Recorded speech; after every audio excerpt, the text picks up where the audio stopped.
We'll go ahead and hit screen. There we go. And that thin little black line along the right side is just for you there, people who are obsessive with that sort of thing. uh, yeah, so, Guys, I gotta go get my puppy because he's causing trouble. yeah. Oh, okay, so last week we only had the pun.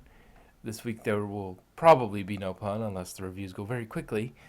Puns are cute then. What? Ponies are cute then. There's the review. But today it's a review spectacular, since we couldn't do it last week because I was the only one who was here and saw the episode. So now we've all seen the episode. All three of us are here, though Doc will be back in just a moment. And so we're going to talk about was it Forever Philly, Parental Guidance, Hard to Say Anything, and Honest Apple.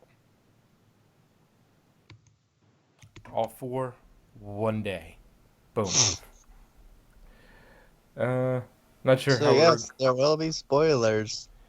Yes, so if you are not up with the Canadian release, go do that and wait till we post the video at least the first video this afternoon at 4, and then come back and watch us then. Hold on, puppy. Because much spoilage will be happening. Yes. I think I picked some non-spoilery pictures, so Hold on. they don't tell you enough to really give away anything important. Hello. Hello. Oh, did we get another one? I thought I heard somebody else. Alex No, is here. that's me using a different voice. Hold on. Hey, don't knock my laptop I over. gotta. Okay, Alex, you seen all that? Are you up with the Canadian release? Yeah. Excuse me. Yep. Damn it, Jack! Oh, You okay? he knocked my laptop over grabbing my Discord doll. Oh, is it okay? I caught it, but something else fell and I don't know what. It's dark in here.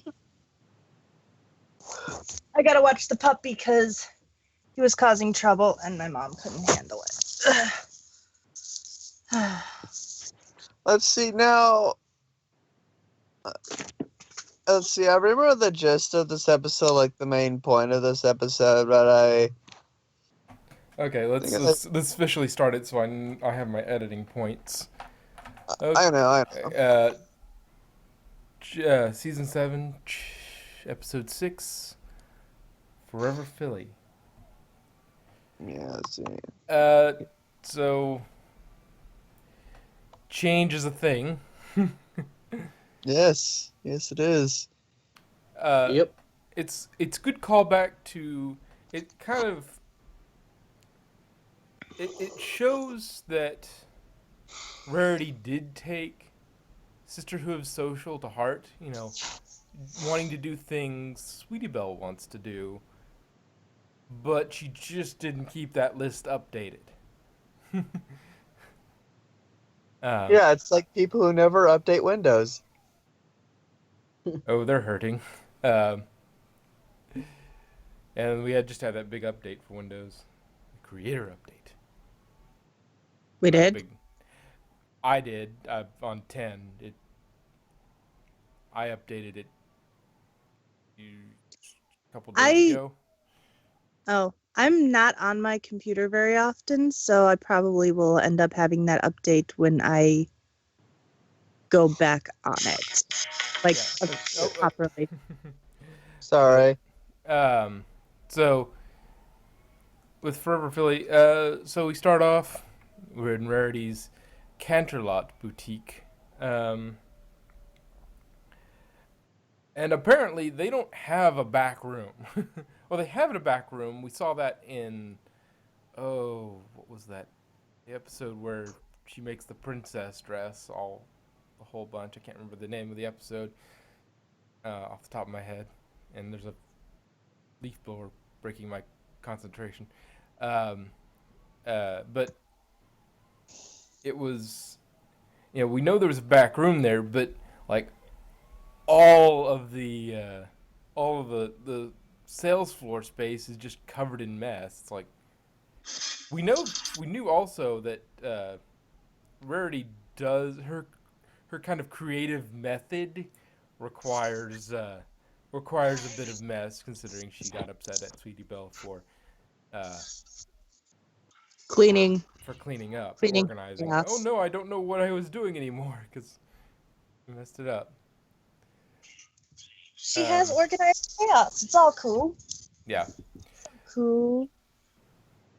Let's see. We find out Sassy is actually, for some extra characterization for her, that she is actually the panicky type. Well, Rarity, for the most part, when it comes to the business, is just the cool cucumber. Well, she has 3 stores, so she knows her business. Yeah. Well, she has to either get used to that sort of stress and know how to deal with it, or go insane. And so she chose to learn how to deal with it. I still love that, and I'll keep saying this every time we see Rarity cry. It's an animation thing that it's subtle, but I really love it. Is that every time we see Rarity cry, you always see gray tears instead of the usual kind of bluish tears because of the makeup. I love that. So she wants to go see Sweetie Belle because she hasn't seen her in a while. She's been busy, cats in the cradle sort of thing. So apparently the CMC, being multifaceted as they are also expert quarry workers. Apparently. And they do help Chip Cutter figure out that he is indeed a sculptor. Well, he could have been a, something else that cuts and chips. He could have worked in a factory making chocolate chips for baking. Yeah, or maybe he's just a chip off the old block. But I do like the fact that this has got to be coming from, like, one of their, one of their departments, one of their legal departments or something, standards and practices or something, that Chip, when he goes to pull out, everything, he puts on a pair of goggles. It's like, it's pragmatic, and it's something he would do, but it's nice to see it actually done instead of just, oh yes, the magical horse, I no longer need to worry about safety. Mm-hmm. That had to come. I mean, it's one thing if you're making sculptures out of, food. Yeah. But if you're sculpting things out of, stone that's going to shoot in your face. Yeah. And the other thing is, we now, for him at least, apparently, whatever you're good at, you're instantly good at, because he went from, I'm not sure if I should be a rock sculptor, to, yes, I've made a flawless sculpture of you 3 on a pedestal. When do I get my cutie mark? When you finally are good at something. Oh, so never? Yeah, pretty much. Or when Okay. when you pick out what kind of swords you want crossed, because I think remember your cutie mark was your proposed cutie mark was 2 swords crossed. You just need to No, it decide. was just one sword on fire. Ah, okay. I don't know But why I when he remember. finally decides what kind of sword he wants on fire, that's when he gets his cutie mark. Which I don't really get why he has a sword on fire. Well, actually, it was Are two you a swords forger? cross. Actually, it's 2 swords crossed. They don't know where the sword on fire came from, but that sounds pretty cool. Oh, There you go, maybe giving it him ideas. so what? You're a forger? You're a Uh, blacksmith? Anyway, there's a tangent for another time. Um, so we go to the clubhouse and realize where they used to have that kind of check off list of where what activities they'd already tried. They've now replaced that with a wall of pictures of satisfied customers and nuclear vessels. Um, let's see. And so we get we get Chip and Pip and Diamond Tiara and Bulk, as well as family and themselves. Um, Rarity drops in unannounced.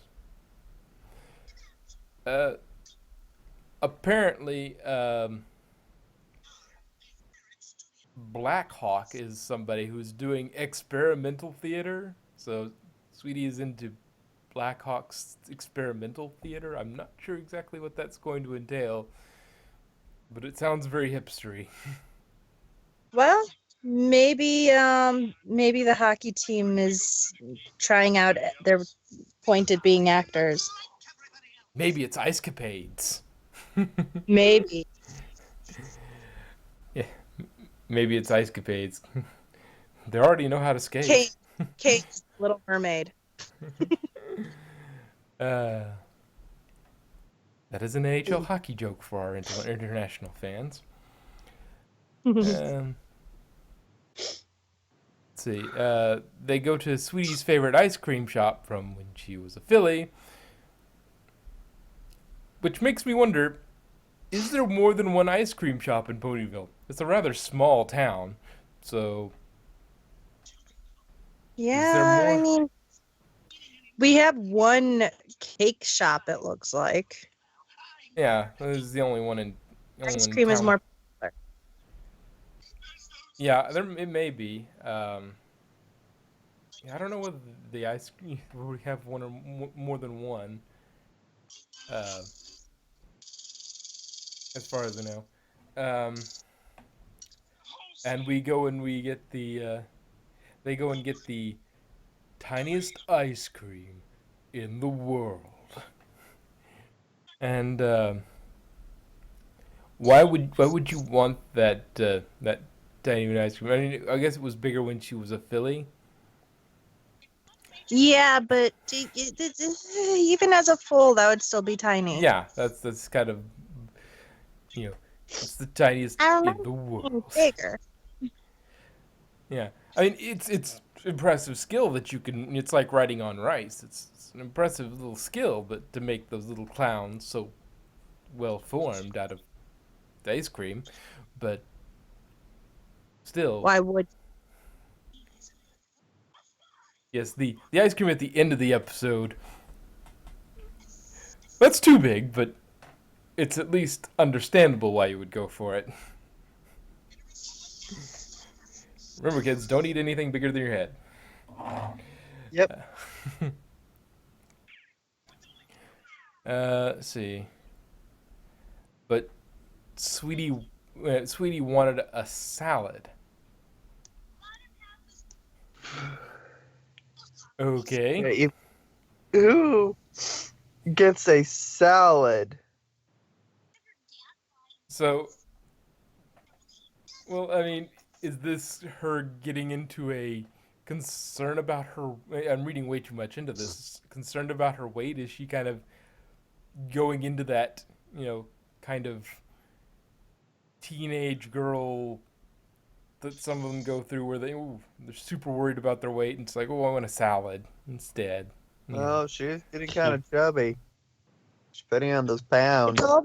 It's because of all of those people who have all of those Tumblr accounts with chubby Sweetie Belle and stuff. Oh, I didn't know that was a thing. Oh, jeez. But yeah, I am unaware of some of the things. I'm aware of many of the things, but not all of the things. So, there is one thing I do like about this episode is that everything works towards the final kind of revelation. We get the A plot with Rarity and Sweetie Belle, and then we get the B plot with Zipper Will and her puppy. Abby. But it helps. Like some reviewers have said, it is actually kind of works more towards older siblings, which this more works more for older siblings. But I guess it works also with the dog example as well. It's kind of trying to make it understandable to their actual target demographic, so they actually learn the lesson before they actually ever need it.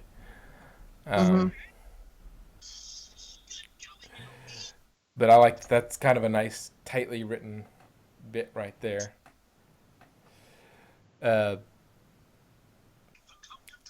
Sweetie Belle has the "kill me now" face during the photo shoot, just like, yeah, this is no longer me. I'm curious as to what her actual, she's into experimental theater. Like, what else is Sweetie Belle into now? Is she becoming more kind of hipstery or kind of punky and just like, it's not a phase, Mom, sort of. But I wonder about that. And then we get the poor balloon guy. he, he's trying. It's like, oh, I'm going to make a heart. I'm going to make a little heart for Rarity, and just to show her, hey, this is how I feel, and then just kind of goes, oh yeah, no, thank you. I'm going to completely no sell that attempt. He's just like, oh. I know, it's so sad. It's odd how she doesn't even notice, though, that she's not having fun. It's just like, no, I'm not having fun. This is really boring. But, okay, sure. Yeah, well, I think she kind of noticed at the theater. She asked a little bit about that, and she asks each time, but she doesn't take the hint from each time. She asks each time when Sweetie Belle looks like she's not really. I seem to remember. It's been a while since I've seen the episode, but she seems to ask, like when she starts to show that she's really not into it. She seems to ask, but she just doesn't get that. Yeah, a lot of her interests have changed since the last time she did these activities, and some of it, she admits, is a little selfish in that she remembers doing these things with her, and she wasn't aware that the last time they did it would be the last time they did that thing. I know, it's so sad. But yeah, exactly where they are in their development makes me. I wonder, like, when they were first introduced, the CMC were kids. They were, between 5 and 10, somewhere in there, probably. And now they seem to be kind of on the cusp of being teenagers. From the way they seem to act in some of the, their interests are changing, we have all this going, all these little changes, which makes me wonder if we get a season 8, if we're going, or later this season, if we're going to see them change the CMC models a little bit and make them a little more like, maybe not, it'll be subtle, it'll be more, it'll be less, jarring than, going from where they are now to, say, what Applejack looked like in Where the Apple Lies, I think is in that episode. That kind of teenager, kind of gangly look Applejack had. Then again, if they say there's a little time skip, and they go, they introduce them as, oh, this is them now, I would be interested in seeing if they're going to do that eventually. I mean, if it goes long enough, eventually they will have to, because they will eventually just grow up. And, it should be interesting to see, and whether they're going to, they did kind of the romance thing with Big Mac, but, are they going to do any more with that? Probably they probably did it with Big Mac because it was easy enough to get away from that, and it wouldn't interfere with if they wanted to do something else with the main 6 at any time.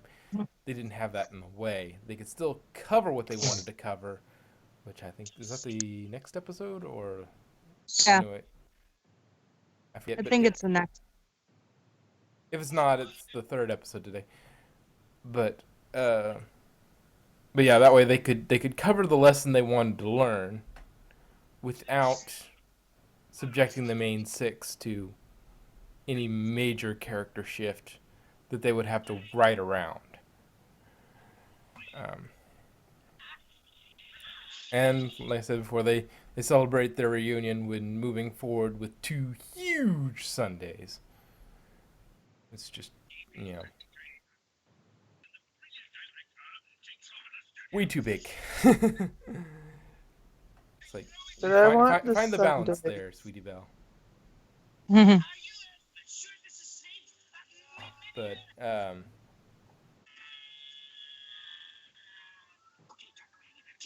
anyway, anybody got any final thoughts other than... No, it was a pretty good episode all around.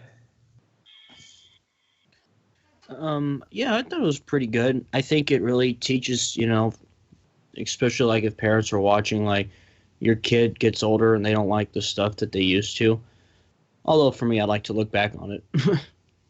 Yeah, and it may also explain to the kids that, adults don't always see you changing. It's so gradual that, so be patient and be clear with them, when your tastes change, because, they have other things they do, and they don't always notice your changes, because they sometimes happen gradually, and sometimes you don't talk about them.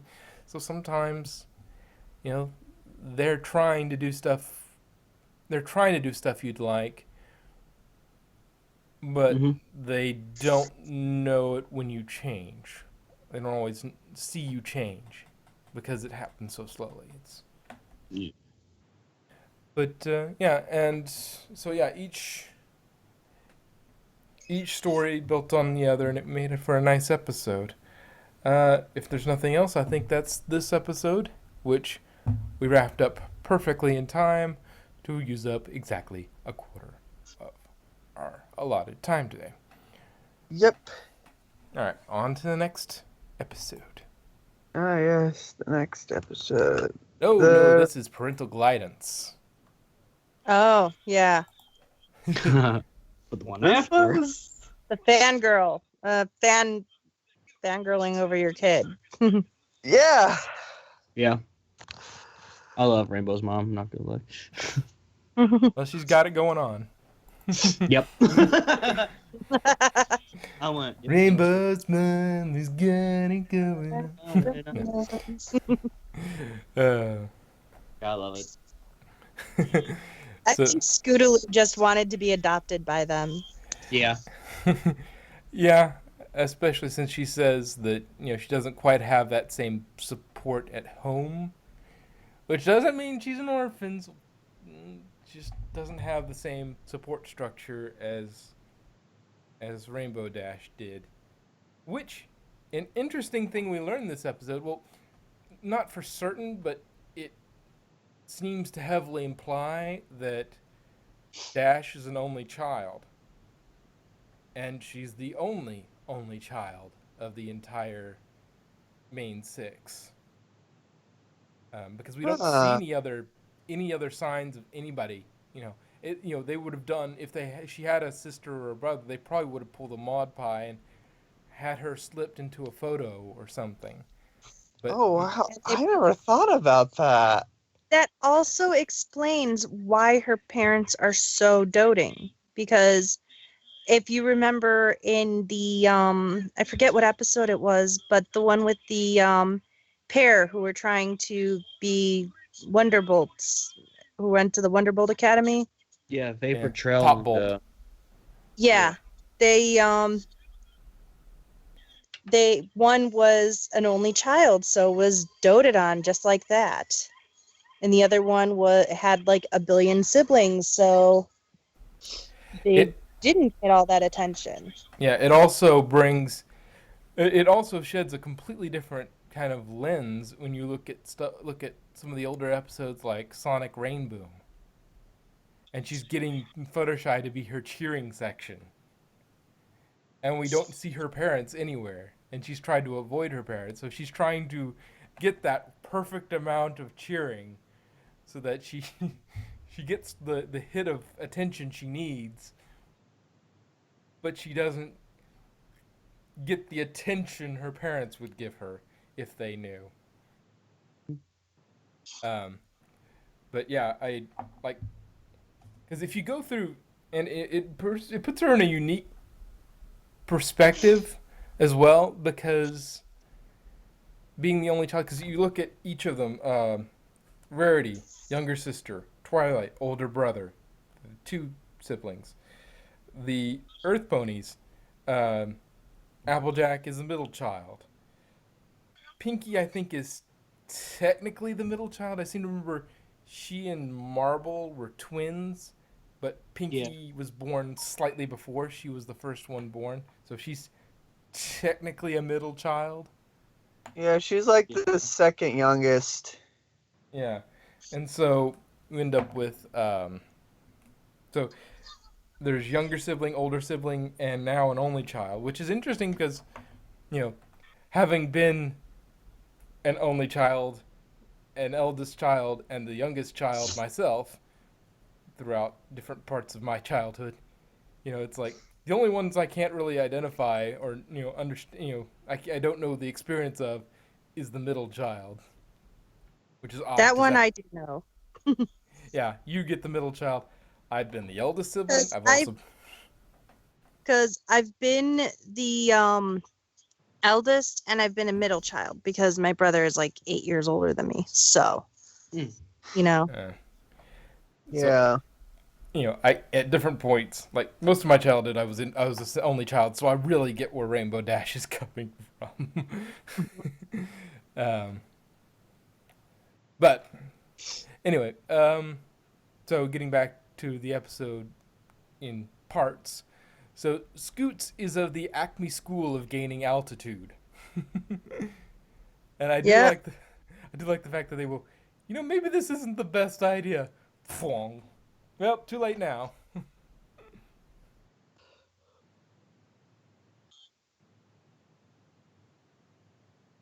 She was pretty good at it though. Well, Yeah. I think that's part of her cutie mark is stunts and falls well within the stunt realm. Um, and then the moment we've all been waiting for. The penultimate set of parents that we have not seen yet. Bo Hothoof and Windy Whistles. Which, I'm curious as to exactly what they did.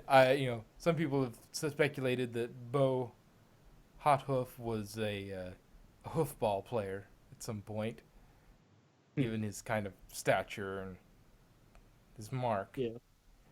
But there's no telling. Uh, and apparently Windy Whistle swims, so Apparently. I wonder if they were a family of athletes. Maybe Probably. that explain why they're so obsessive with it. Yeah, it doesn't seem to me like they. There's a difference between pushing your kid in sports and celebrating your kid in sports. You know, Yep. and I don't think that they were the pushy type. I think Dash was self-motivated to start, and then the reward was them celebrating her for working hard and doing things. And so they don't seem to me like they ever pushed her, but that she pushed herself and they were just celebrating her, just rewarding her pushing herself. And apparently, Wendy is also a gigantic Celestia fan with commemorative plates and other merch. When Skulu was screaming like a Justin Bieber fangirl. Which will come back to Justin Bieber later. But, Yeah. Do we have to? yes. Poor Vincent Tong. We'll come back to that later. Poor guy. Who? It'll make sense when I talk about it later. So, Scoot says she knows a lot about Rainbow Dash's time in Ponyville, but not before, just like the audience. So, Scoots is acting like the audience surrogate for us. We're learning while she's learning. And Yeah. from what we can tell, it seems pretty obvious that the reason we haven't seen them is Rainbow Dash avoids them. Not because they're not loving, because they're a little too loving. And that's probably why she moved to Ponyville on her birthday. It's like, all right, I'm the age of majority. I can move out of the house. I'm going to go far away, so I can, not have to see them more than I like to. Yep.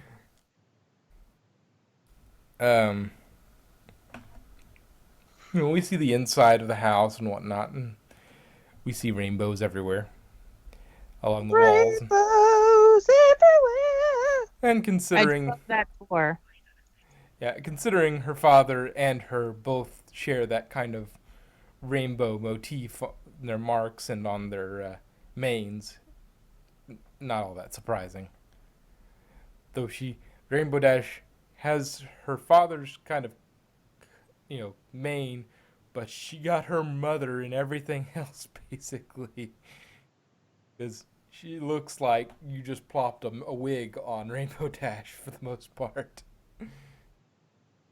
She does. Which is not surprising, given that she's her mother.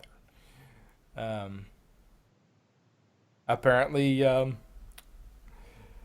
there's a Rainbow Dash's favorite sandwich is the pasta and potato sandwich on sourdough. She likes the carbo load. Of course, she's an athlete. The problem with it is, Skulu, take a picture of the sandwich.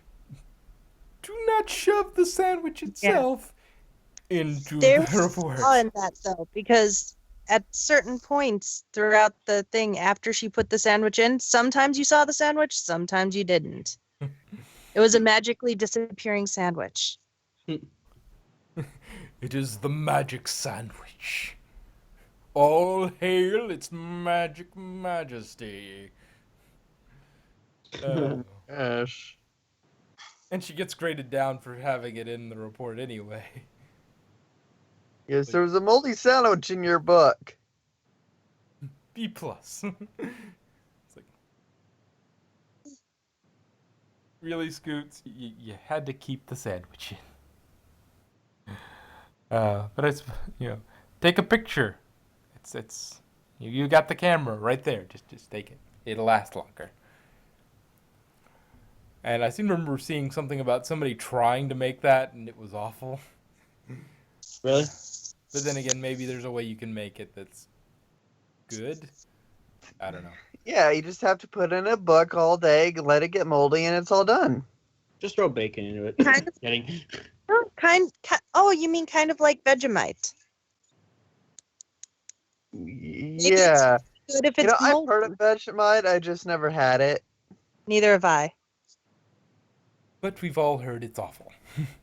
Mm-hmm. Well, depending on who you ask. Apple. Some people are like, "Oh yeah, it's fine." People are just freak out way too much about it. No, it's awful. It seems like a very polarizing condiment. Yeah. And we find out that her house has a cloud ceiling. Yeah, Which is I thought Kind that of was cool. Yeah, That was cool looking. Yeah. I'm always interested with the architecture of the Pegasi, because all the walls are apparently compressed cloud, but the ceiling in this case is just some cumulus or something like that. Yeah, I wonder if it ever rains. Considering they control the weather, and they wouldn't be raining, it would never. That's an interesting thought. It would never rain in Cloudsdale. Well, I just mean this cloud's kind of gray for their ceiling. Yeah, they're Maybe they- it's just a paint job. or they don't set them off. They basically build up the clouds. They add get the water into them, and compress them down to where they're nice and gray, and then they just don't set them off because they can control the weather, and so they could just set up the clouds but don't set them off, so they get the gray clouds but they don't get the rain. Well, that is unless they got the clouds Maybe from that's- Everfree. Maybe that's just their sprinkler system. If something catches fire, that just rains on it. Yeah, they just hit it, and it drops the rain on it. Yeah, and it was just kind of a sudden revelation. It never rains in Cloudsdale. They control the weather, and there's absolutely no reason for it to rain in Cloudsdale. Water! Except for when somebody catches We've it been fire. up without water for years. If they want water, they just go round up some clouds and punch them a bit, and boom. Or they wait till the water, them to pull up the water like they did in Hurricane Fluttershy and just use the water out of that. Apparently, Rainbow Dash also had a little bit of pseudo foreshadowing. I guess it would be an Easter egg now. That her inspirational poster is that of a tortoise. Yeah. He's not a turtle, he's a tortoise.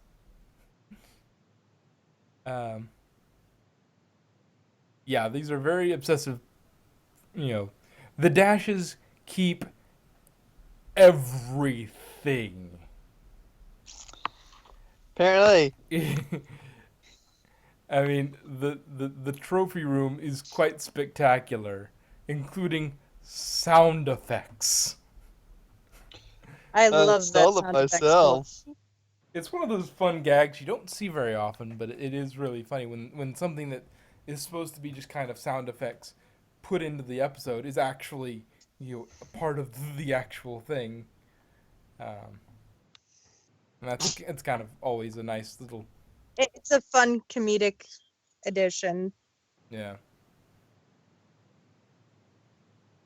And then we get the most shocking news until we realize just how extremely supportive the Dashes are. We get that she did not actually tell her parents about becoming a Wonderbolt. We learn why,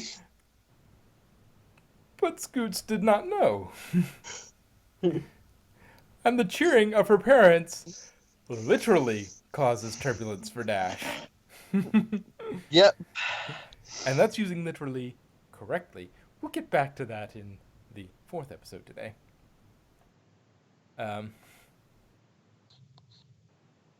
And they thought she was being, apparently, when they heard that she hadn't told them about the Wonderbolts, they thought she was being modest. Dash Yeah. and modesty don't really go together. But then again, it's one of those things when you're smothered a little bit. Sometimes you get a little. You might be a little more braggadocious amongst friends or strangers, but around your parents, you kind of, you pull it back, and so they may not have seen her braggadocious side, because that would just fuel the smothering just a little bit more.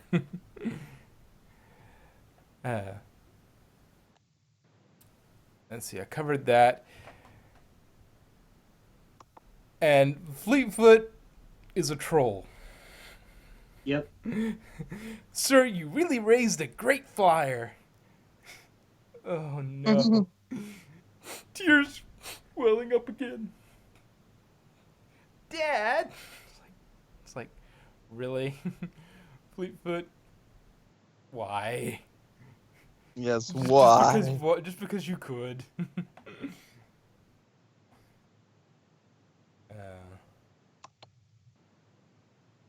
We get the little back and forth here between Dash and Scootaloo.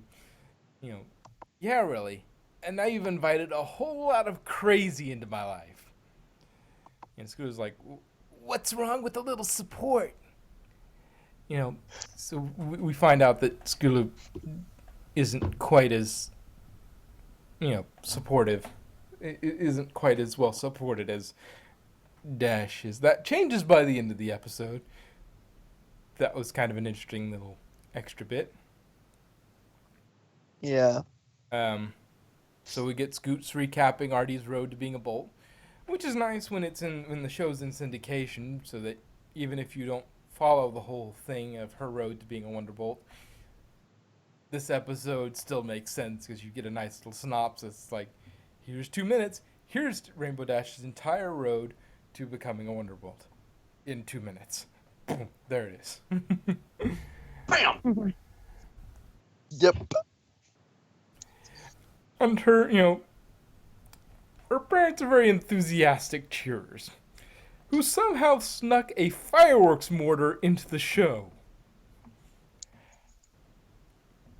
Yeah. Where's the security for this freaking thing? I don't know. And I think they were trying to take out the other Wonderbolts so Dash could be the only one. Well, they'd really the only way she could move up in the ranks would be to be the captain.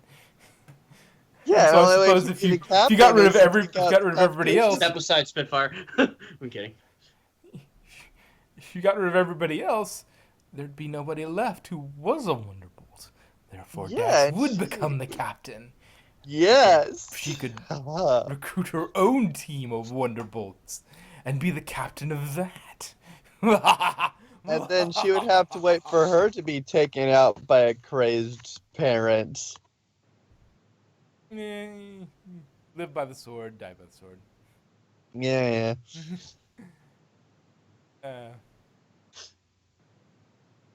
I think Fleetfoot might have understood what she was doing a little better, because she sounds like, from the way she was talking during the episode, I don't have the direct quote, but she sounds like she has excitable parents too. Not to the extent of Dash, but she was trying to console RD at the show. Like, it's they do that, don't they? Parents do that, don't they? And then they do the mortar, and it's like, the heck. It's like, what? Okay then. We get Vapor Trail and Sky Stinger making a cameo. It's Yeah, I saw that. It's nice to see that they are, in fact, still in the reserves, making their way through the reserves. We'll see where that ends up, if that ever ends up doing anything. And eventually Dash gets tired after a montage of a lot of support. Dash blows up at them, and they even compliment her on her blow up. What? Yeah. Then we get the flashback. Yes, the flashback. The I swore one of those ponies in that flashback was a young lightning dust. Yeah. Yeah. Yeah. I've got a whole list. The Bolt family is very much in the late '80s, early '90s kind of fashion, with geometric shapes and bright colors. It was like that. Very much reminds me of fashion of the time. And like his jacket. It didn't quite look like a jacket. That style of jacket that Bo You mean the had big clunky, bulky jacket with the shoulder pads? Well, it was one of the geometric patterns reminded me very much of almost like a jacket my dad had at some point, and it was like, yeah, yeah, and the whole what Windy Whistles is wearing, that was a thing in the '90s, late Yeah, '80s, apparently. '90s. It was a thing. um, I still think bright colors should come back.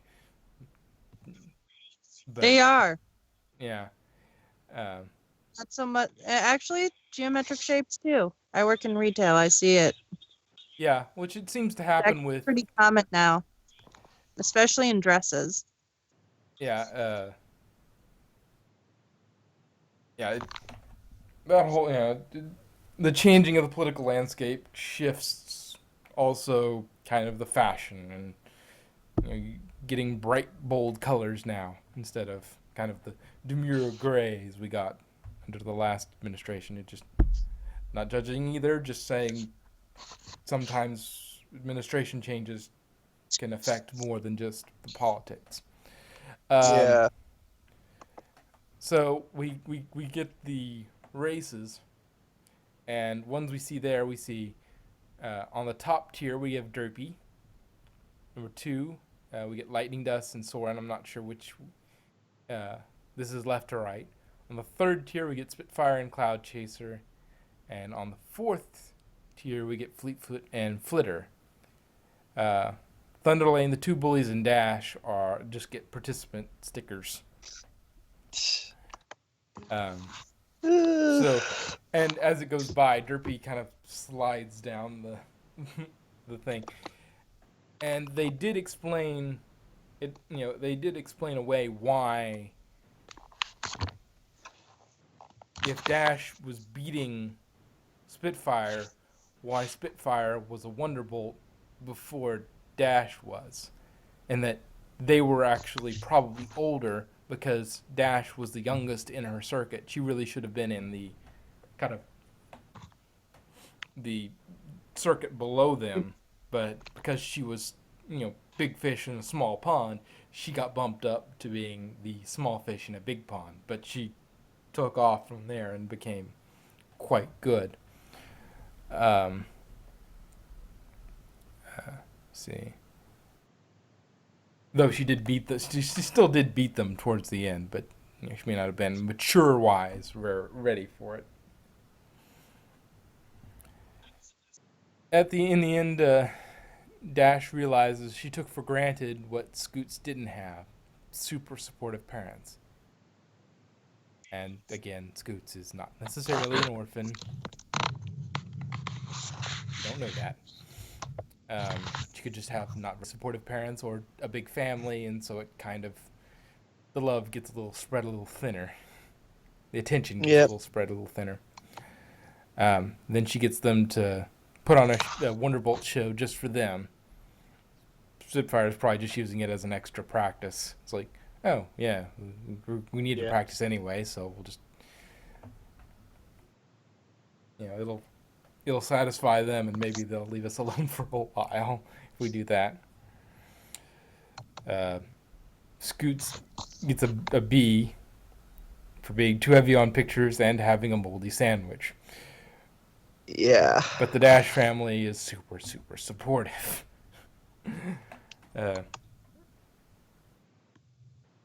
which makes Scoots very, very happy. The two, her parents, we haven't seen them before. You know, I like sometimes to go with the voice actors here, the new voice actors, and let's see, we got Windy Whistles was done by Sarah Edmondson. She hasn't really done anything. She's experienced. She's played in a lot of other kids shows, but she's never been on MLP. And Bo Hothoof was done by Jason DeLine. Also, he's had a lot of experience, but he's new to the show. See, any new people? Andre Lidman did Fleetfoot, so Pinky / Fluttershy actress did get in there, but I recognized it. let's see. Did we? I wonder. Wait, did we? I Really? actually had to look that up because I'm like, wait, that's familiar. I recognize that. Yeah. What was I gonna say? We haven't had a lot of actually after the first episodes. Have we had much in the way of Twilight this season? Not really. I mean, well, the first. after Celestial Advice. Yeah. I mean, Let's see.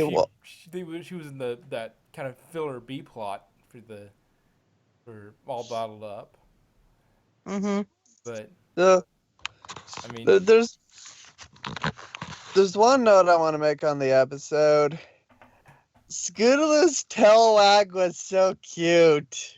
yeah, there was some pretty epic fangirling going on. It was just like really- so cute. I Like was so Scootaloo. impressed. It's like Scootaloo. I didn't know you're part dog. I was impressed by how our voice actress was able to do that screaming for so long. Me too. Like, that must have hurt your throat after a while. Or they just looped it. Okay, do another take. Or they just got her to do it for a few seconds and then looped it. Possibly. That's how I would do it. Save my voice.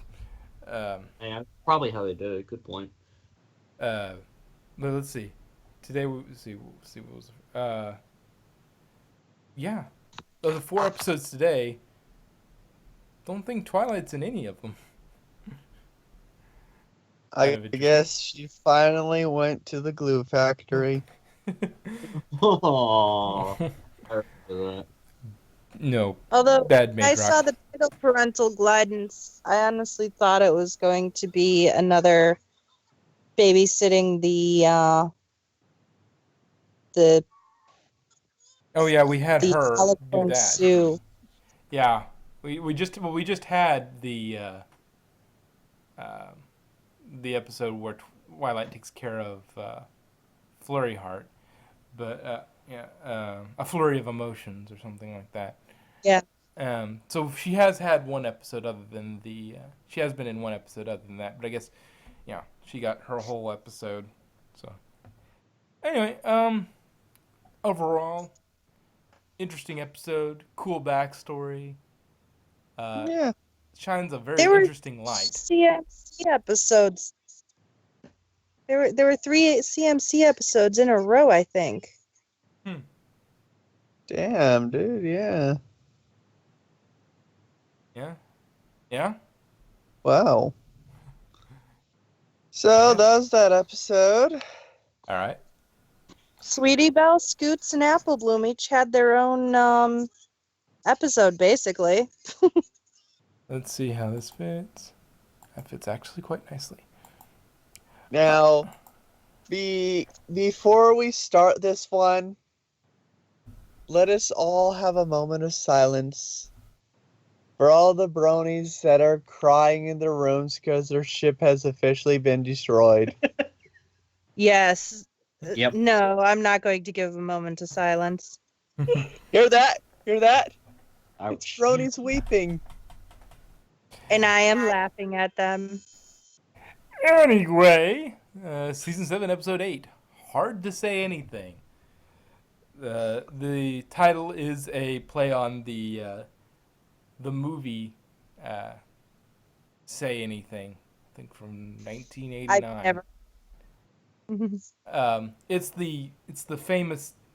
If you ever see the famous, it's a famous kind of picture slash clip where the guy is outside her window and he's holding up a boombox. I That's thought from that that. was from. I thought that was from that Love Actually movie. Love Actually may have copied it, but it was Say Oh, Anything. There's a It may lot have of been an movies that homage to Say copy Anything, but yeah, that. Say Anything I think started it. that's in a lot of movies. Yeah, I think Say Anything is the big one that started it. I could be wrong, but I know it's one that's very famous for that scene.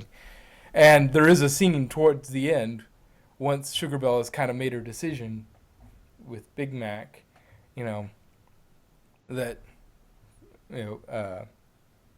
Feather Bang holds up the phonograph outside her her store, and it was kind Sugar of Bay. oh oh yes. So I can now talk about make that Vincent Tong comment make a little more sense.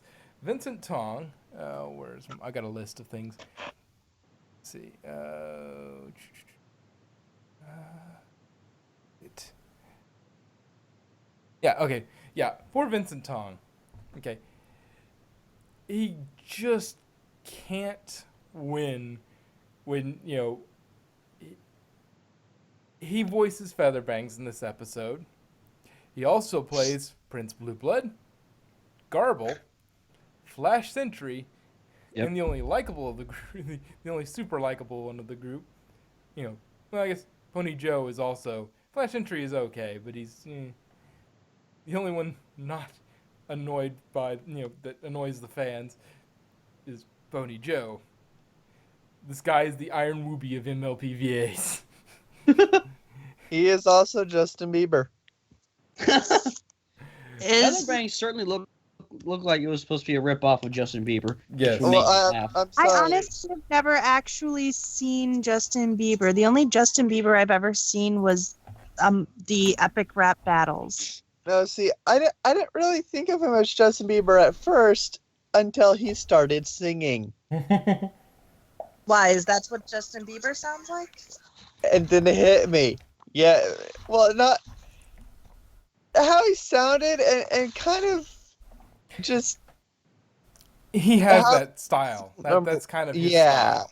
He's found Oh. the same kind of style. I don't know if that's what I'm not sure if they sound exactly alike, but I don't listen to enough of that garbage to know what it is, to know, have that perfect kind of voice capture of that. But it's the same kind of style. You know that even if you've only hear it long enough to, oh, that's that switch.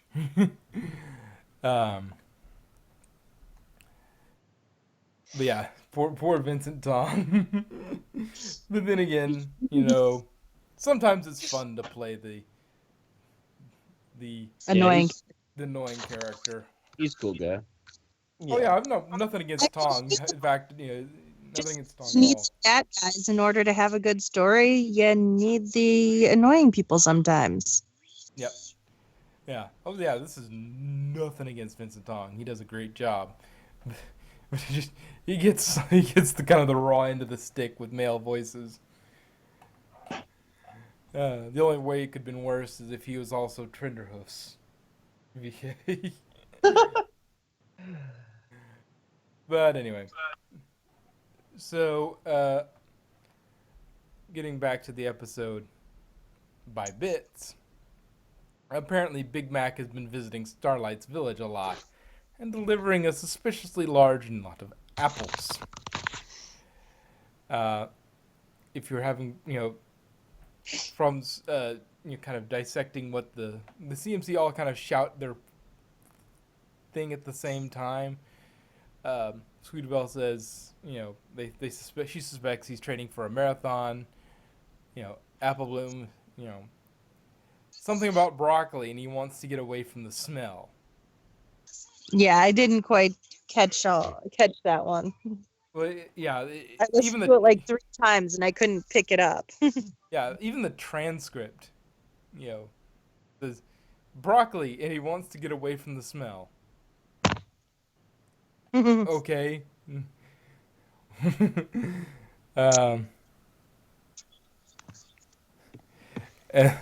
and Scooter says maybe he's a spy on a mission to thwart an evil villain with a secret weapon, an apple cannon. Apple goes, no, that's crazy. I think it's my broccoli thing. You live in a world where the spirit of chaos is a thing. And as much crazy stuff happens to your sister and, defeating somebody with an apple cannon, no, that's crazy. I mean, Pinkie Pie has party cannons all over the place. What's wrong with an apple cannon? At least apples. And Sweetie At Belle, least apples cause damage. yes. And Sweetie Belle, being my favorite, why don't we just ask him? She is seriously, of the CMC, she is kind of she's the Chucky Finster of the CMC. Not so much with this being the scaredy cat, but the one who's sensible about things. It's like, we could just do this. Nah, this is more fun. Or no, that makes too much sense. It's like just Like an ask apple it. cannon. Yeah. Yeah. Like in my notes, I said Sweetie Belle is the voice of reason again, and thwarting someone with an apple cannon is actually one of the more practical solutions this series has generated. Followed by, when they decide to stow away, we get the whole Charlie's Angels poses.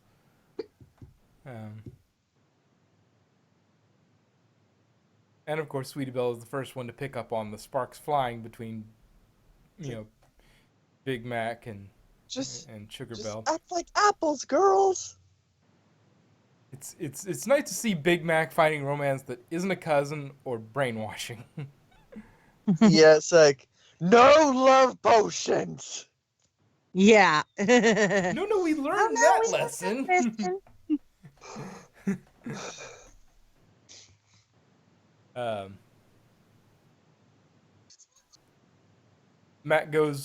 Big Mac goes with a flower to try and woo her, but is knocked aside by Featherbangs, who brings a whole bouquet. Mac is dejected, but the Crusaders do spur him on. Featherbangs is somewhat smooth, and he can juggle. He kind of reminds me of a pony Gary Oak in that manner. Very smooth, and I'm just going to do what I need to do. He even has groupies. The stallion has groupies. I was like, it's Gary Oak in pony form. And it's as smooth as pickup lines. You are like these balls. No matter what, I'll always catch you. Oh, Yeah. jeez. This episode was such that a deal for the fandom. that thing could have gone so South. not safe for work. Yeah, South. Yeah. You're like these balls. I like to play with them before bed. Yeah, exactly. And there it goes. Yep. That's where I wanted to play the John Tron when he goes, stop! It's like, no. And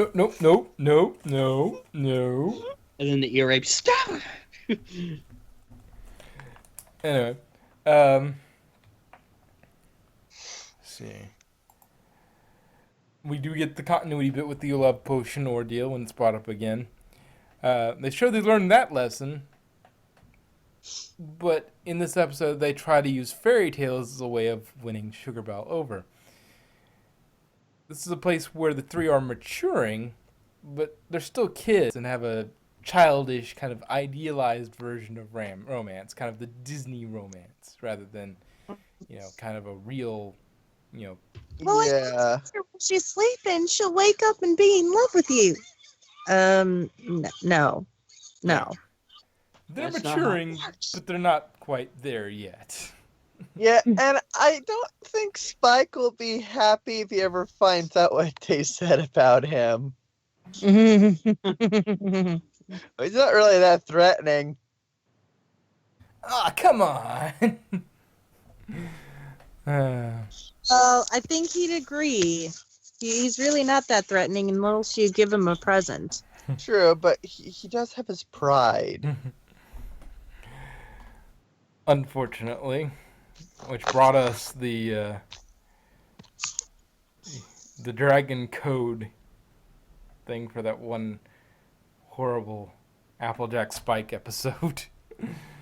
Yep. But they've been getting better at writing Spike. It's weird. So they try to get set up Big Mac to stop a fake purse snatcher, but it backfires when Feather returns it after Big Mac, quote unquote, stops Scoots with the bag. And they go for the waking her up with a kiss routine, but it backfires. I think it initially started to weird her out, and then Feather takes Sugar away on a flower cart ride into the sunset. Okay, there's one point I have to make here. I have a feeling that it would have gone really badly for Big Mac if he wasn't interrupted at that point. Yeah, he might have had some explaining to do. Yeah. Big Mac, you had a lot of explaining to do. Anyway,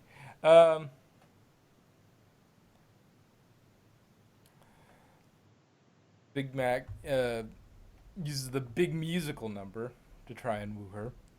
The CMC doing stage work and background help. God, that was beautiful. It's a very country song. bad. Big Mac was all Tim McGraw out there, man. It was very authentic. Until he had to do a second verse, and then he's just like, Words, I do not know these words to sing to you. Oh, sound like Hank Hill now. I'm just kidding. Oh my god, Dang that it, was a Bobby. good impression. Oh, damn it, apple bloom. Anyway. That Colt ain't right. I said Eber data products.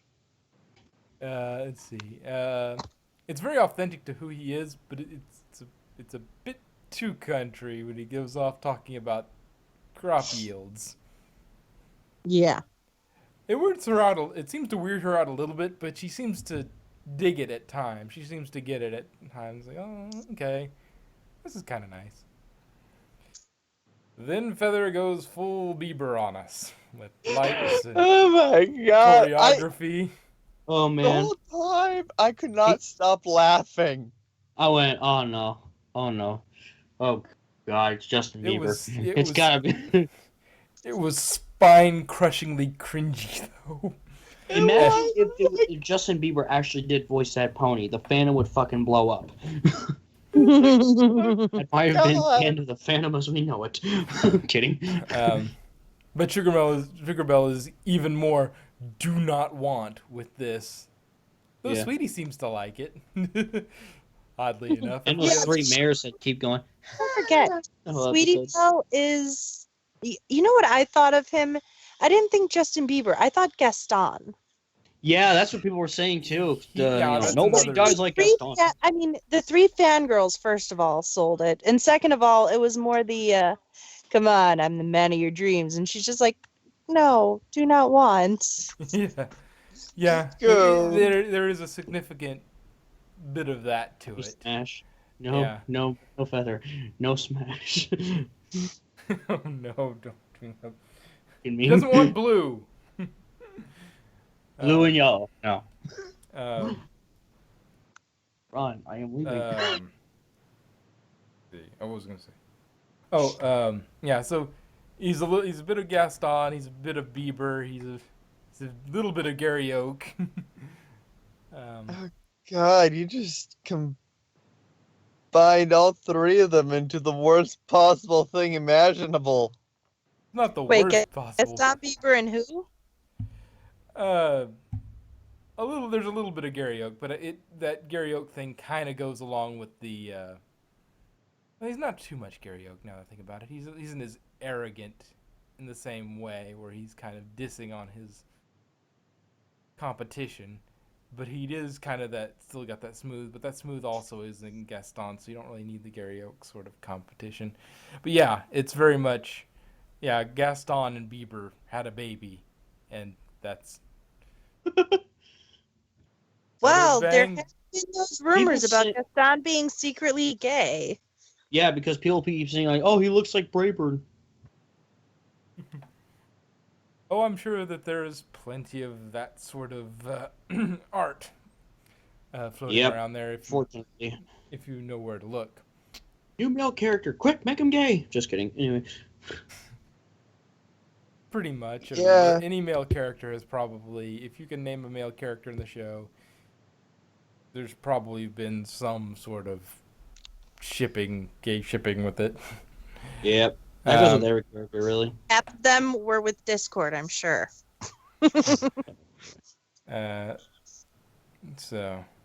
So finally, Sweet Sugar Belle just has had enough, just sends them all away. Then the CMC somehow lose a giant red stallion in a one-street town. Yeah.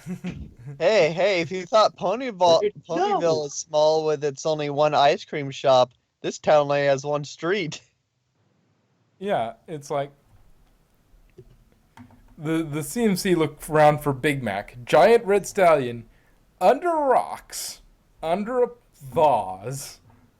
Like he's like the second biggest stallion in equestrian we've ever seen after Trouble Shoes, and he's bright red. How'd you But lose that? Trouble Shoes isn't a pony, he's a horse. Okay, equine. He's the second biggest male equine in all of Equestria. He would still be called a stallion. True. So, technically, I'm still right. Technically right is the best kind of right. Technically. Well, actually. I got in trouble. My friends used to make fun of me in high school because I had that kind of well, actually sort of way of doing the. I would well, actually was a phrase that I said quite a bit. And then we get this nice little bit of the lesson. You know, Sweetie Belle's, are you okay? Big Macintosh, nope. You know, honesty. Apple Bloom, sorry it didn't work out with Sugar Belle.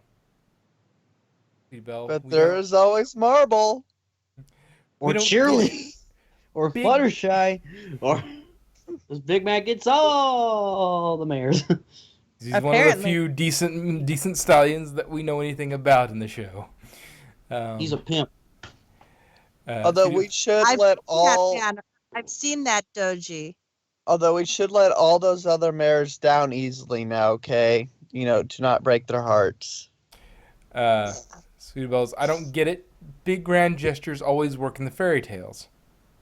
And Big Macintosh, but Sugar Belle's not a fairy tale princess. You live in a world with fairy tale princesses, though. So, she's a real pony. She's kind and she works hard, and she's sweeter than everything in her bakery. Apple She must not be that good of a cook then. Maybe she's got a lot of tarts in there. And maybe Feather should go hook up with some of those tarts instead. Well, it looks You like know he's what- going after some tarts at the end of the episode. Yes, he But, is. Well, I remember it was early on in the episode. There was a part where Sugar Belle opened the door and she looked at Big Mac as if she had those bedroom eyes. And they walked in. I went, "Stop! What are you?" Hold on, Hasbro. Hold on. Yes, You like the brownies? this episode's about to turn 18 plus. Apple Bloom was Stop. like, I that's got it. a We good should have been reaction to thinking that. about what would mean a lot to Sugar Bell. Big Macintosh says, I know just the thing, but I'm going to need your help. Apple Bloom replies with, really? Even after we messed it up? Big Macintosh says, yep. Come on. So, Scoot runs interference while Big Mac makes her new display case for her after the old one was broken in the song off. It's bigger. She's pleased about him remembering and is excited about the possibilities. A little too excited in some frames, it looks like. But Yep, and then so That little gasp she did, it's just like, I think she's thinking the wrong things about using that table. and it's like 5 episodes later. Hey, guess what, Apple Bloom? You're gonna be an ant. oh my. Anyway, Yep. so they boop noses a lot. Probably as close as we'll get outside of Canterlot Wedding to a kiss. I guess Yeah. it's the pony equivalent. But it's cute. I know, it's just adorable. Yeah, Apple Bloom kind of sums up the episode. And we learned our lesson. Romance isn't about impressing some pony. It's about doing something that means something special to the pony you love. No, it's about using love like potions. a lot. That was so season 2. Now I'm curious to see if they'll freaking do it again with Big Mac in a couple of seasons. Someone Yeah, made well, that joke with the meme.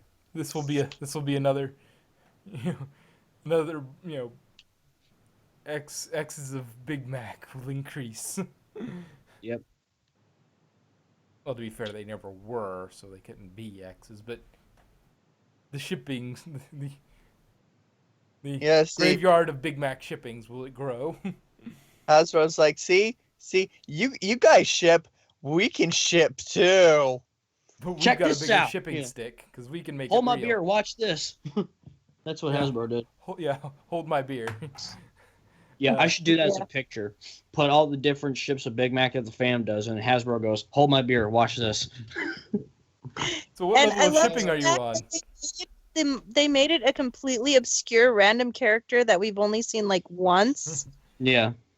and just like, here you go. He's never met her before, but now he's in love with her. Like You here's want Yep. it was like, where did that come from? Because I will confess, as someone who voice acts and does, male voices, I ship Party Favorite and Sugar Bell and Double Dine with Night Glider. So, dun, dun, dun, I'm still gonna do it anyway. I don't care. I kind of wonder when the wedding's going to be because there's going to be a wedding. Yep. If it works out, yes, that would be an interesting. That's another interesting thing that they could cover. That another brother's wedding, but this time without changelings. Yeah. Well, I mean, Well- plus there was the wedding of the donkeys. Yeah. And there was a Cranky and changeling Matilda. there, and I mean, there probably would be changelings at their wedding, just not evil changelings. Yeah, true enough. No villains. Well, no Yeah. unreformed villains. I keep having to. There might be discord there happily. Yay! Fluttershy's all mine now. But that's another interesting story to take with it. But if they do it, it'll be season 8, season 9 if they try. And Oh do no, that. no. Big Mac's like, oh no, sorry, Discord. I believe in having more than one wife. Is polygamy a thing in Equestria? I'm a polygamist. There do seem to be a lot more mares than stallions. So Mm-hmm. let's see. Talked about the Say Anything homage. CMC point out that Feather is too late, but also point out that he has groupies. Who wants a threesome? I mean, Foursome. Ding, ding, ding, ding, ding, ding. Go, go, go, go. Anyway. They're going to play golf. Yes, golf. Or He's insecure, but they agree to help him with a nudge conversationally. Yeah, he's still stuck in the kind of fairy tale, big romantic gestures phase, and he hasn't kind of Yeah. graduated to the, Also, another thing, Big Mac is awful quick at building, apparently. he is. That Yeah. seems to be an Apple talent, is quick construction. And all that pony needs to know is he doesn't need to know how to talk to them. All he needs is the main flip. That works every time.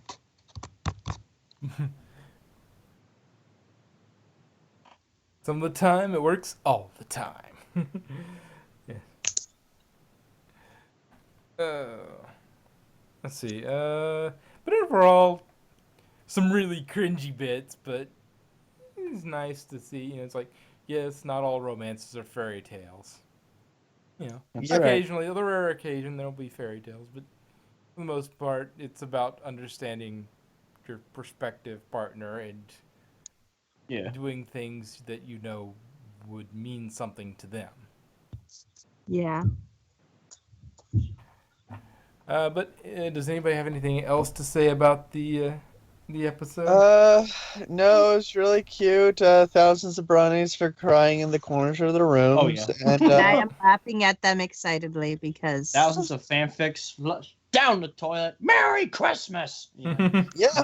Well, Otherwise, they might not be down if you think about it, they might not be down the toilet because yes, I see the light. No, they might not be down the toilet because I mean, how many people hook up with one person and just stay with that person? Exactly. So he could have been with Fluttershy at some point. He could have been with Shirley at some point. He could have You might been hit with it off with Marble. yeah. He might have tried with Marble, but then he's like, wait a second, we might be related. Never mind. I'm not. oh my Yeah. god, I never That's why realized they did it that. in that direction. I'm not Brayburn. Never mind. Yeah, I never realized that. It's like, yeah, Marble and him could have been related. Yeah, that's a no-no. That's probably why Hasbro didn't go there. Yeah. They're probably like, shit. Incest. But Incest, that's relatively speaking. It's not creepy. Oh, not at all. No. Anyway. It's not creepy if it's not. It's not creepy if it's not proven. yes, it's I mean, we don't really know, so yeah. Where are you going? Well, anyway.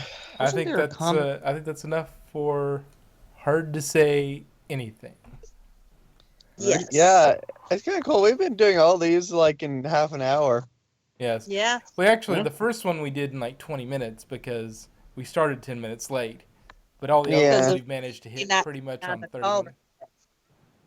Oh, pretty good track of time. Yeah. All right. Last episode. What you want? Come Want to lay down? Honest Apple. You want to watch? Okay. Yeah. Honest Apple. Oh, Okay. damn. I was hoping you were going to use a different pick. Okay. Hold on. Hold on. I need my shoes on. Which one? The triggered Applejack picture? No. The awesome guitar riff. Well, I didn't want to make any. I Oh my wanted to. God. People just flipping by the channel. I didn't want to. It's such a cool thing that if they're just looking at the channel and they haven't seen the episode yet, I want that to be a surprise. Fair point. They don't have to necessarily. That There way. you go. The only way they find out about that is either through watching the episode, or knowing we're talking about the episode. It's Yeah. already they're already in deep for spoilers anyway. So. Yeah. That was so cool, though. All right, season 7, episode 9. Honest Apple. Uh-oh, I think I burnt my fries.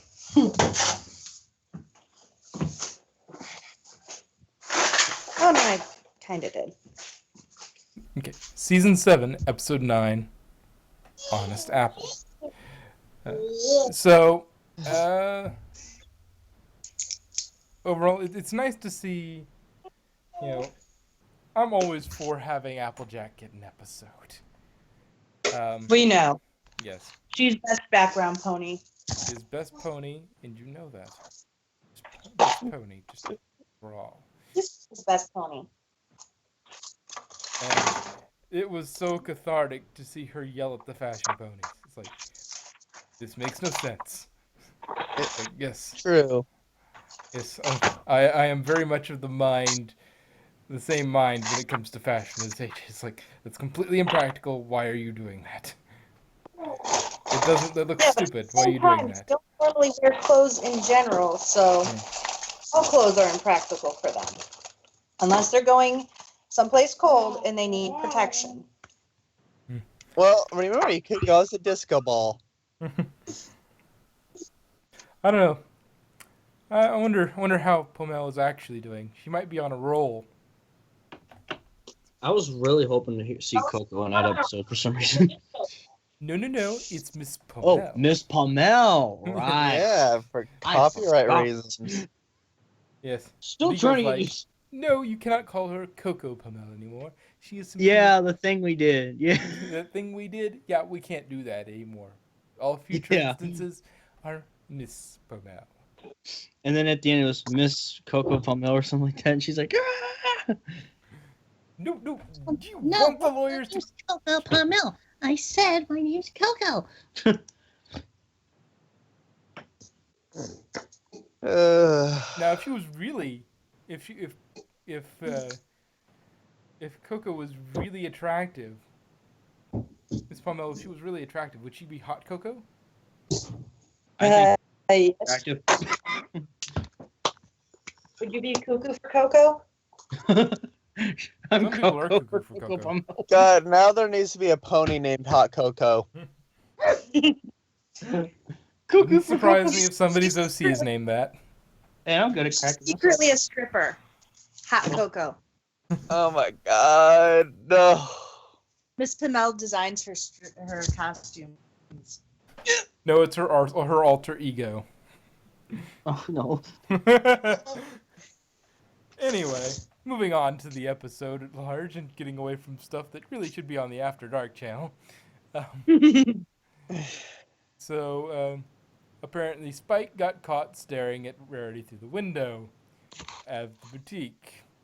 Yeah, And then he got pressed into service carrying flyers for her up-and-coming fashion contest. And, it's like, he was just walking by. Sure, he was just walking by. Mm-hmm. Sure.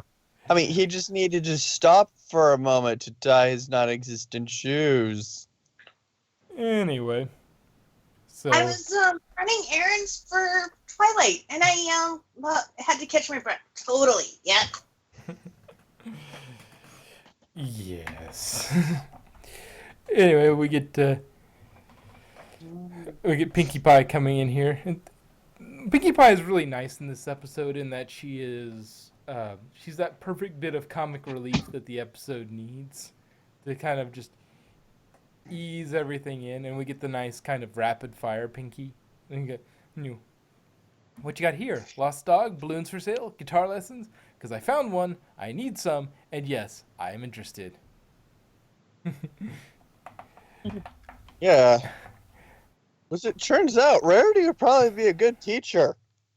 Yes, which makes you wonder, where did she learn that? Did she trade, like, early in her career when she was starting out, did she trade, like, I'll make costumes, but you teach me guitar, sort of thing for a group? It's like, okay, you teach me guitar.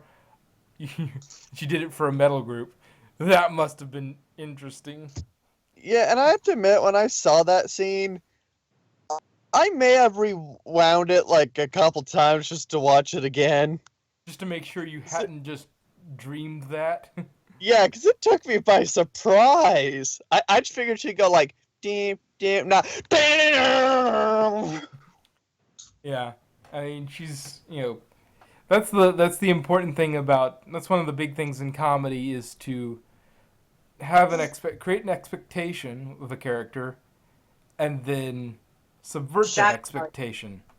You know, it's that surprise between what you think it should be to what it actually is. That's one of the base and kind of core concepts in comedy is to, create an expectation and then flip that expectation.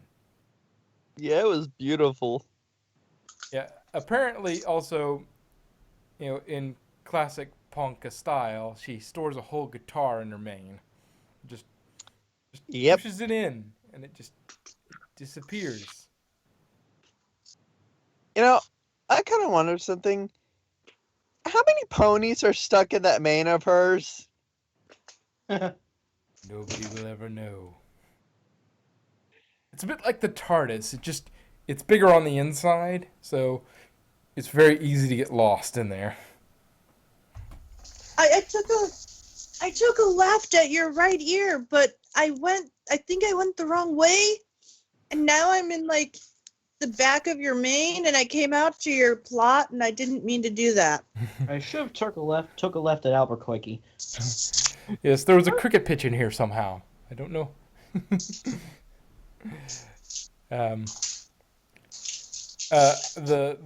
The pick for picking AJ was a nice surprise. If you went in, I mean, if you yeah, went if in she's with it, honest. yeah, if you went in with it completely blind, which I tend to do. I won't look at anything usually much more than the title. And if you go in blind with it, it was kind of a nice, oh, okay. So Honest Apple should expect Applejack to be involved in some way. They're all guessing, it's like, Countess Coloratura, which would make sense. That was from Spike. Sassy Saddles, her manager in Canterlot. That makes sense. Spike. Spike. Yeah, sure. It's like no. And I kind of just love how Ryder's like, ha ha ha, no. Yeah, it's like no. The third judge for the Carousel Boutique's Couture de Future fashion contest is none other than Applejack. And then you get the what? You ever said that, dear? It was that surprising. Perhaps if you wanted to make volunteer you for things and you don't ask you first. Yeah, that was my next thought. The next thing was coming out of my mouth. Perhaps you should have asked before deciding on her. You say, at least it's not like when somebody volunteers you for something and then forgets to tell you that they volunteered you for something. Yeah, she wanted AJ for practicality and honesty. And apparently there are 20 versions of the same hat in AJ's closet. Well, That's not a surprise. Yeah, not. We even saw it. There was that one closet that was just full of hats and bows. It's like Apparently. That's about right. Apparently, in the Apple family, Bloom is the only one with any interest at all in fashion. Because, AJ has no use for it. Granny Smith, other than her little shawl thing, doesn't really have any much use for it. And Big Mac, we think he doesn't have any use for fashion. I don't know. I know, he's secretly a male model. I don't know. He was pretty fashionable in Orchard Blossom. Oh, God. Yeah.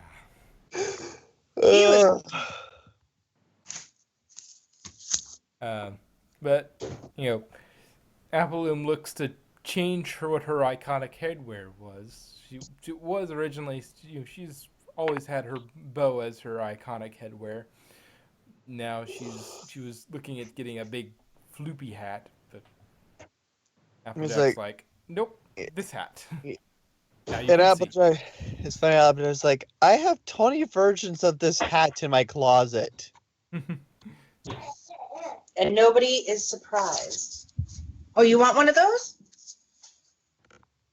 It's a pretty cool hat. I don't know if I want one, but it's a pretty cool hat. It is. Why not? That's the coup. But yeah, she basically turns it into a sensible hat and goes, "There you go," and now she can see, and she has a hat. Though I seriously doubt that will be an iconic hat for very long. It'll probably go back to her bow, because Yep.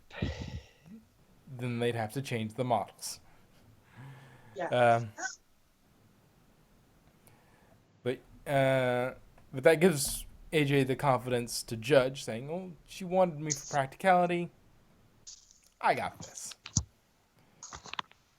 And She practically ruined the show. she says, she looks like a disco ball. Did they have to roll her down the runway? I can't believe any pony would actually wear this. Am I right? And this sort of thing during this episode just cements why AJ is my, even further, why AJ is my favorite. It's like, this is the kind of garbage that these fashion people pulled. Nothing anybody would actually ever wear who had any kind of self-respect would actually wear it on the street. But on the runway, who is daring? It's like, meh. Oh, and it's another one of those subtle but really nice visual gags when she says this and photo finish faints.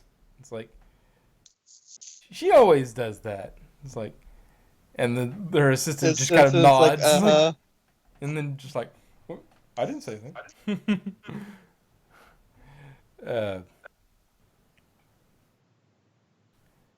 Yeah, literally pony. That's a bit irritating. It's like literally the most irritating thing in the world when people use literally the wrong way. yeah, but people have been using the word literally like that for hundreds of years. No. No. Yes. No. The author of Huckleberry Finn used literally in the wrong way. Yeah, but that's not the definition. It wasn't enough to change the definition. I know. I'm just saying that people have been using it like that for a long time. But not correctly. Yeah. And so that's the qualm, is you're using it completely unnecessarily or incorrectly. It's like you only need to use that when you need to make sure that people understand that this is not hyperbole. This is actually what happened. When If I like- literally mailed a ton of freight, that means I actually took a ton of stuff and mailed it. Are we talking literally as in Michael Jackson and the Pepsi commercial?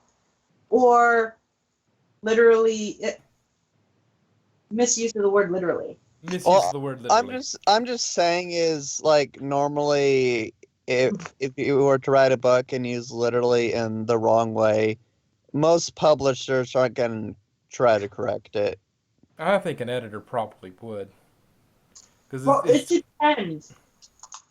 If it's within the character's parameters, like this character. Yeah, that is an Sure. exception. If it was part of the character's thing, if they wanted to show that they're a bit annoying or they don't really know their grammar Valley, that well. using the word literally, misusing the word literally, that's kind of how it's done. Yeah, that's one of the only reasons I would think your editor would let that slide, is if you were doing it as part of that particular character's character. But we get off on a tangent here. We got 15 minutes. Yeah, we literally got off a tangent. Hey,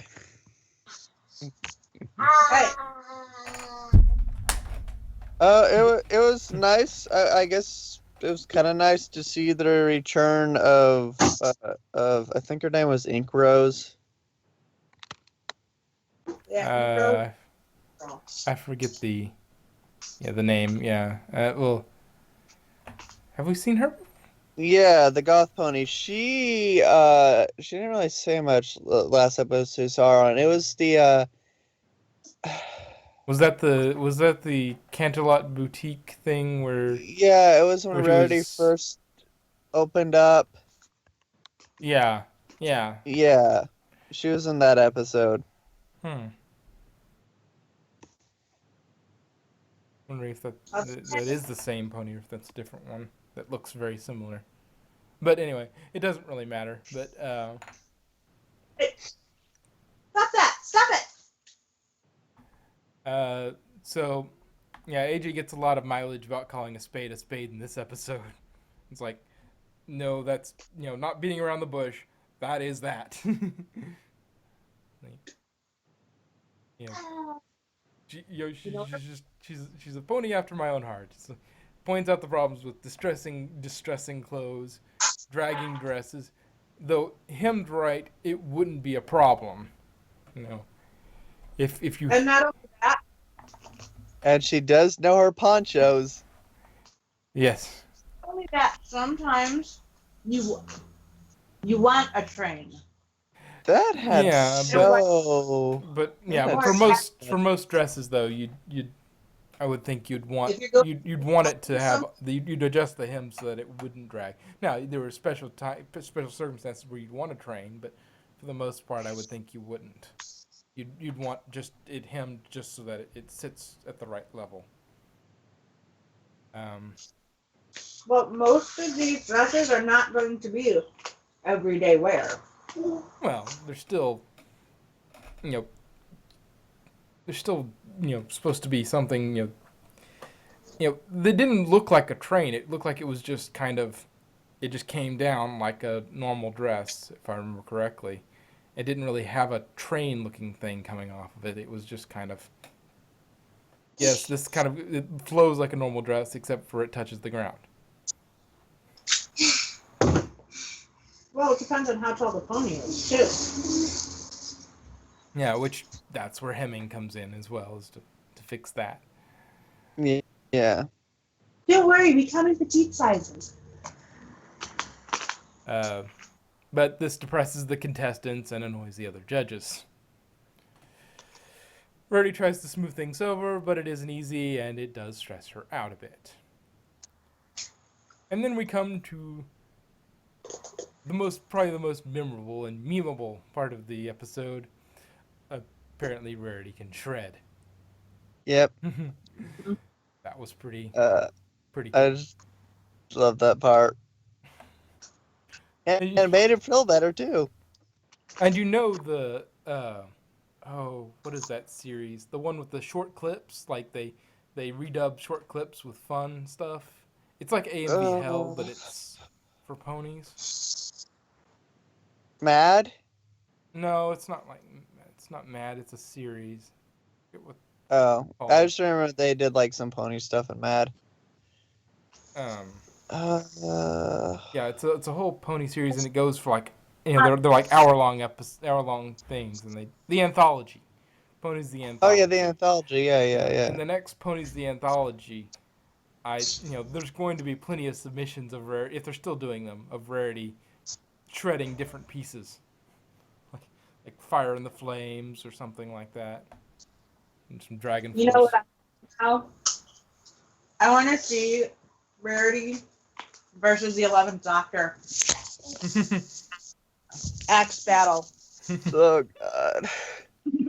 What? I brought my axe. I did too, darling.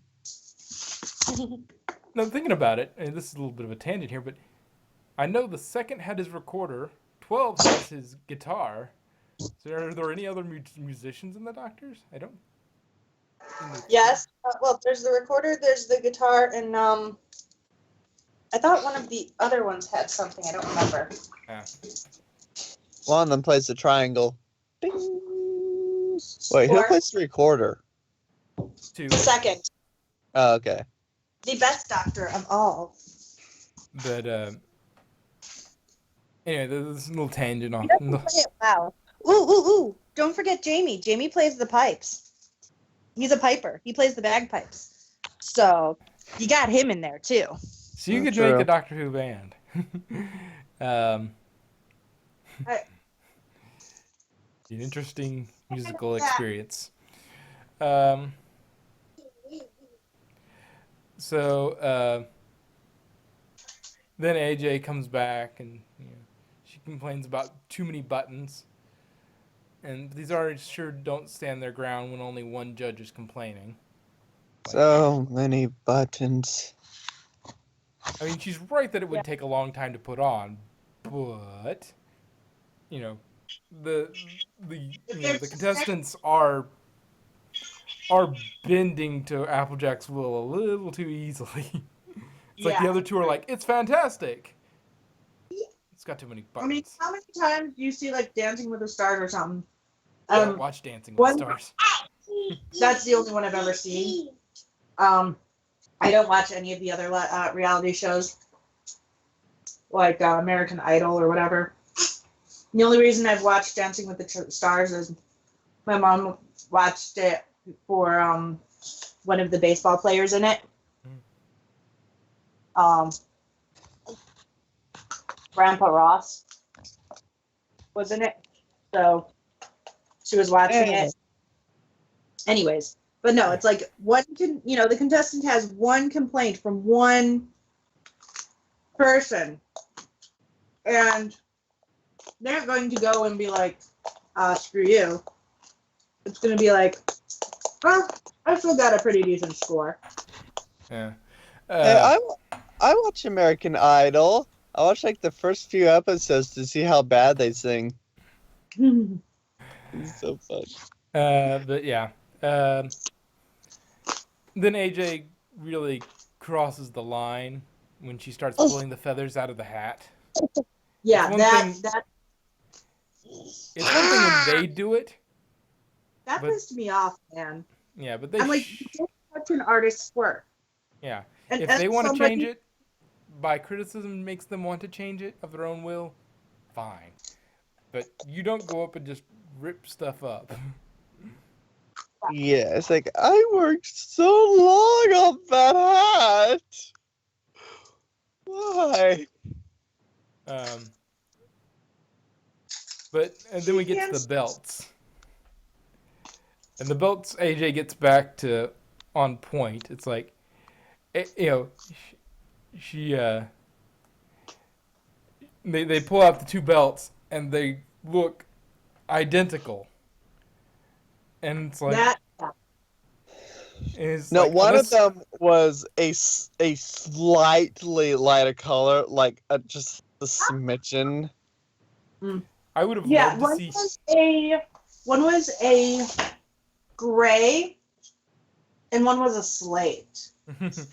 What I would have loved to see is AJ pull the same thing she did with the brooches in Traja. I was about to say the same thing.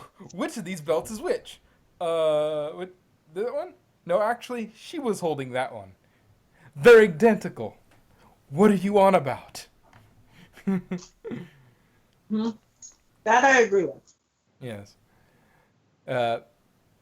AJ, finally drops the bomb and says, "Fashion is ridiculous," which it's a bit harsh, especially to a room full of designers. I don't disagree, but. But I mean, that's like saying going to a baseball field and saying baseball is stupid. It's just a bunch of guys hitting balls with wooden sticks. Fashion is ridiculous. We should all just be nudist. Most of them are. Especially in Ponyville. About ponies.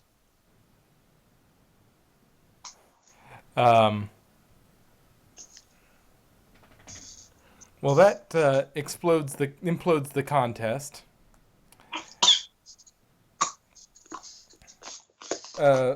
And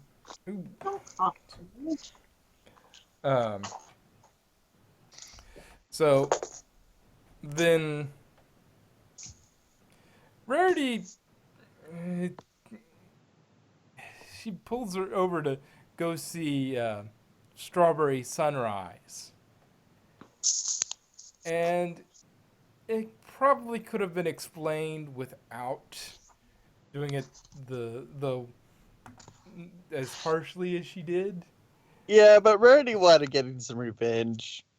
Not Yeah. only that, it's easier to explain that with explain the concept of difference of opinions if you show a contrasting opinion. Yeah. If you But- teach her a contrasting opinion as opposed to just like, oh, that's stupid. And then you hear somebody else talking shit about something you like, and they're like, oh shit, I was just doing that. One of the things that that I thought would have been funny, but it might have also created a Dude. it might have conflicted with the actual message they were trying to send with it, is to have instead of strawberry sunrise, it's somebody who deals with oranges. Then they'd be literally comparing apples to oranges. But then again, that would undermine the what she was trying to show by going, this is apples to oranges. The two, what she did in there and what you're doing here are not the same thing. So it kind of undermines it with that. But it still would have been kind of funny to see her. Apples, He's like, I'm oranges. sorry, you actually eat those mealworm ridden things? Mm-hmm.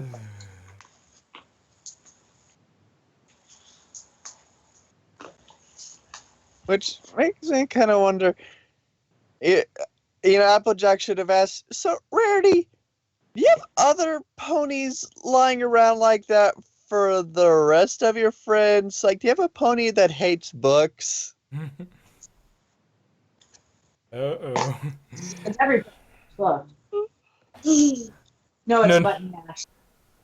No, all of the main six were actually plants by Celestia to be Twilight's friend, and they were all trained in, they were all part of the equestrian NSA. Pinkie Pie is, record keeper, and Yeah. Rarity knows people, knows ponies that can do things. She's ultra prepared as well. They're all just like super ultra prepared. We just never see it. Oh, God. I mean, So Pinkie AJ Pie. So AJ goes around rounding up the judges and the contestants and whatnot to put the show back on. Apologizes, but says she still doesn't quite understand fashion altogether. And, maybe she should have tempered what she said, tempered her brute honesty with a little bit of, tact. Not lying, but a little more tactful about how. And towards the end, Lily Lace actually uses literally correctly for once.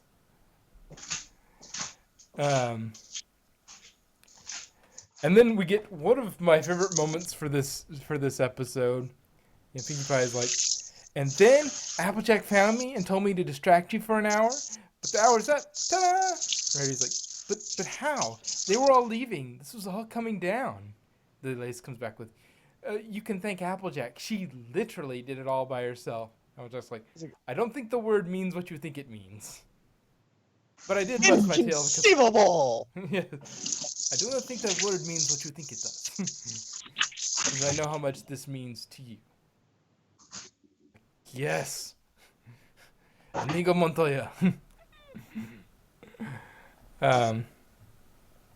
So AJ comes up with the tiebreaker, and so all three are featured instead. I would have thought, thinking about it this way, Canterlot is much more metropolitan. More eyes are going to see it. Canterlot or Manhattan. It would have been interesting to see the work of these up-and-coming ponies sent to Canterlot to be in her Canterlot boutique, because they would have been much more exposed with that.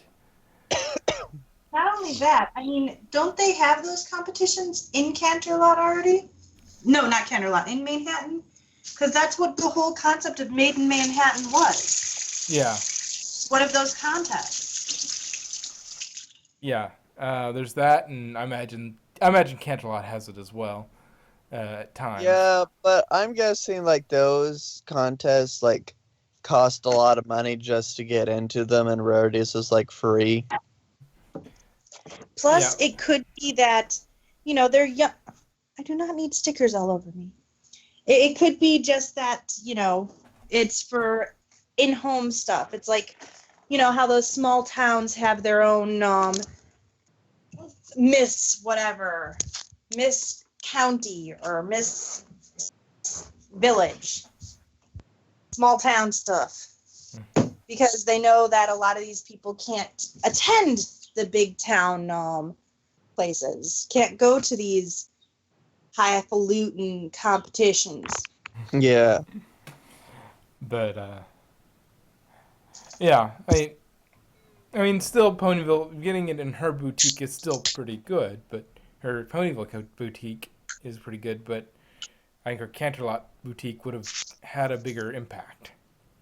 And maybe they will eventually make their way to the Canterlot boutique or the Manhattan branch. Yeah. Yeah. Well, AJ and one last thing, AJ tries to be delicate about Rarity's hideous dress, but is relieved to know she thought it was awful too. It's like, oh no, dear, that was is horrendous. like god awful. Yeah. Like, oh, But thank you. also, if it is a franchise, one would presume they were all called Carousel Boutiques. It's just that's the Canterlot one, and the other one's the Manhattan one, but they're all Rarity's Carousel Boutiques. They specify what city they're in as a differential. Yeah. Well, at any rate, that's all I had on the episode as a bit. Not stick anything there. Yeah, it was a good episode. And before we end, there's like there's two notes I forgot to make. One was for the parental guidance one. Pegasi have very dexterous wings. They do. Actually, you know what's funny? While I was cleaning out the garage, I found a Frisbee that has the word Dex on it. And the other note I wanted to make everywhere. is I can't believe I forgot this. I can't believe I forgot this, but in the episode, the Big Mac episode, it was kind of funny to see the return of the costumes that weren't good as spy gear. Yeah. So overall, I think Applejack should have been a little more tactful, but she had to pick up the ball for this one. It felt a little like a first season episode again. Kinda did. At the same time, every pony else in the main six has had their revelations and has had clear, concise, points at where they evolved and where they grew. And Applejack really hasn't had much character growth throughout the series. Well, yeah, and there's some that say that it's because she's already perfect, but at the same time, she hasn't really had much of that kind of growth. Well, yeah, that's one of the things that's often said about that. When I've watched people talk about her, it's usually saying that, she really in the first season she only had one real flaw, and that was she was stubborn, and they've handled that a couple times, and that she doesn't really have a lot of aspirations. They had to invent some for Over a Barrel. And she doesn't have a whole lot of flaws. She's just a little stubborn. And so it's really hard to do episodes with her. Stubbornness. This wasn't really her stubbornness they were facing. It was the concept of honesty versus tact. Yeah. Where you can still be honest without being brutally honest. And I think we have seen, albeit only minutely throughout the series, but she never really got over that because it's never really been addressed. Where she, like in the sleepover episode, how she's like, oh, that's stupid because go washing your hooves and all that shit. They never really addressed that aside from, oh, I'm your friend, so I'm going to be nicer to you. But they didn't really address the brutal honesty that she has with everybody. Well, at any rate, Now she uh, is there anything else anybody has to say about this one? Not really. No, I don't Guitar think was about awesome. the That is episode. it. Yes. But Puppy is sticking stickers everywhere. All right. Well, there's the I'll take off my sandal. 4-pack of episode reviews. There you And go. we're out, and we're just a little over time, but that's about almost. It's only a few minutes off of how late we started, so it worked out to be about 2 hours anyway. Yep. Any final thoughts before we go? It was a good episode. I think for an Applejack episode, it was a pretty decent episode. Yeah. It showed the character, it showed more character than a lot of her episodes do. Okay, with that said, thank you for joining us on this stream, and we'll see you around. Wow. Cousins. Bye, folks.